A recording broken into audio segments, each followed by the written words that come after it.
Kitty's Kitchen. Please like, share and subscribe to our channel. அனைவருக்கும் இனிய பொங்கல் நல்வாழ்த்துக்கள். இன்னைக்கு மில்லட் வச்ச சூப்பரான சக்கரை பொங்கல் எப்படி பண்ணணும்னு பார்க்கலாம். ஹாய் ஃப்ரெண்ட்ஸ், மில்லட்ஸ் எடுத்துக்கிறது எப்போவுமே உடம்புக்கு ரொம்ப நல்லது. அதுலேயும் இந்த மாதிரி ட்ரெடிஷ்னல் ரெசிபி ட்ரை பண்ணால் ரொம்ப சூப்பராக இருக்கும். மில்லட்ஸுங்கிறது ஒரு குரூப் ஆஃப் சீரியல்ஸ் தான். க்ளூட்டனுக்கு அலர்ஜியாக இருக்கிறவங்க இந்த மில்லட்ஸ் தாராளமாக எடுத்துக்கலாம். அதுவும் இல்லாமல் நிறைய ஹெல்த் பெனிஃபிட்ஸு, நம்ம வெயிட் லாஸ்க்கெலாம் இந்த மில்லட்ஸ் ரொம்ப ஹெல்ப்ஃபுல்லாக இருக்கும். வாங்க பார்க்கலாம் என்ன மில்லட்ஸ் வச்சு பண்ணுறோன்னு.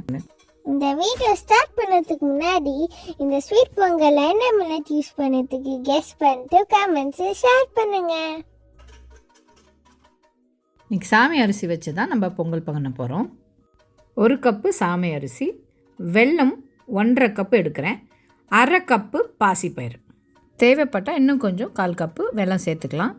கொஞ்சம் சாஃப்ரான், காடமம் பவுடர் 1 டீஸ்பூனு, அப்புறம் கல்கண்டு வச்சுருக்கேன் ஒரு 10 கிராமு, அதுக்கப்புறம் ஒரு 4-5 டேபிள் ஸ்பூன் கீ, அப்புறம் 2 கப்பு பால். நான் இந்த கப்பு தான் மெஷர் பண்ணுறேன். எல்லா இன்க்ரீடியன்ஸும் இதே கப்பை வச்சு தான் நான் மெஷர்மெண்ட் கொடுக்குறேன். இப்போ வெல்லத்தை கரைச்சிட்டு நீங்கள் கொதிக்க விட்டு வடிகட்டிக்கோங்க. அதுக்கப்புறம் இன்னொரு வாட்டி கல்கண்டு போட்டு நல்லா கொதிக்க விடுங்க. அதுக்குள்ளே நம்ம சாமை அரிசியும் பருப்பையும் நல்லா கழுவிட்டு தண்ணி ஊற்றி ஒரு 1/2 மணி நேரம் ஊற வச்சிடலாம். அதனால் சீக்கிரமாக வேகும், நல்லா மசிஞ்சிரும். மில்லட்ஸ்லலாம் நல்லா அழுக்கு இருக்கும், அதனால் ஒரு 4-5 வாட்டி கழுவுங்க. வெல்லமும் கொதிச்சிச்சு, நான் ஆஃப் பண்ணி கீழே இறக்கி வச்சுட்டேன்.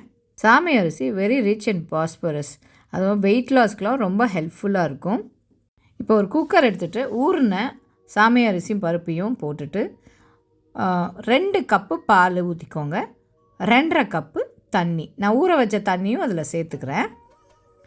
ஊற்றிட்டு அதில் கொஞ்சம் சாஃப்ரானு, 1 டேபிள் ஸ்பூன் கீ, ஒரு பிஞ்சு உப்பும் போட்டுக்கோங்க. இது மீடியம் ஃப்ளேமில் ஒரு 6-7 விசில் இருக்கட்டும். நான் 1 பங்குக்கு 3 பங்கு தண்ணி கணக்கில் ஊற்றிருக்கேன். பாருங்கள், நல்லா மசிஞ்சு வந்துடுச்சு. இப்போது விசில் அடங்கினோடனே இதை ஒரு மேஷ் பண்ணிக்கோங்க, கரண்டியோ இல்லை மேஷரோ வச்சு.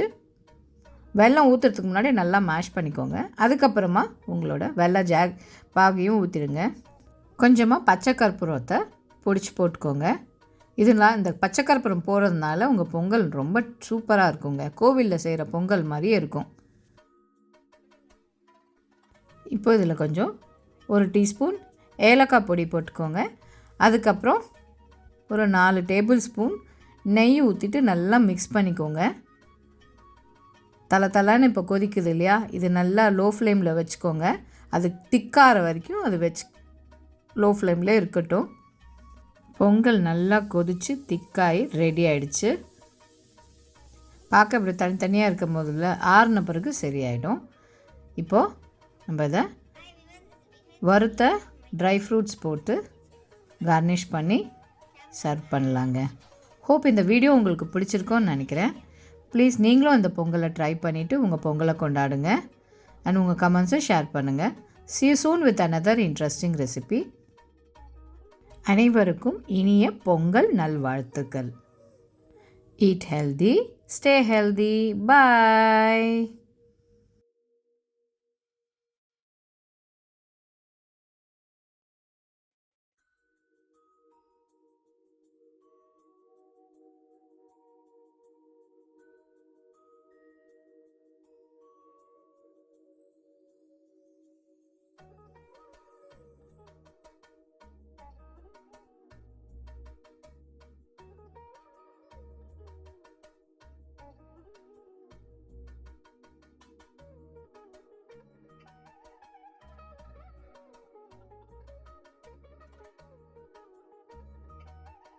டேஸ்டியாக இருந்தது.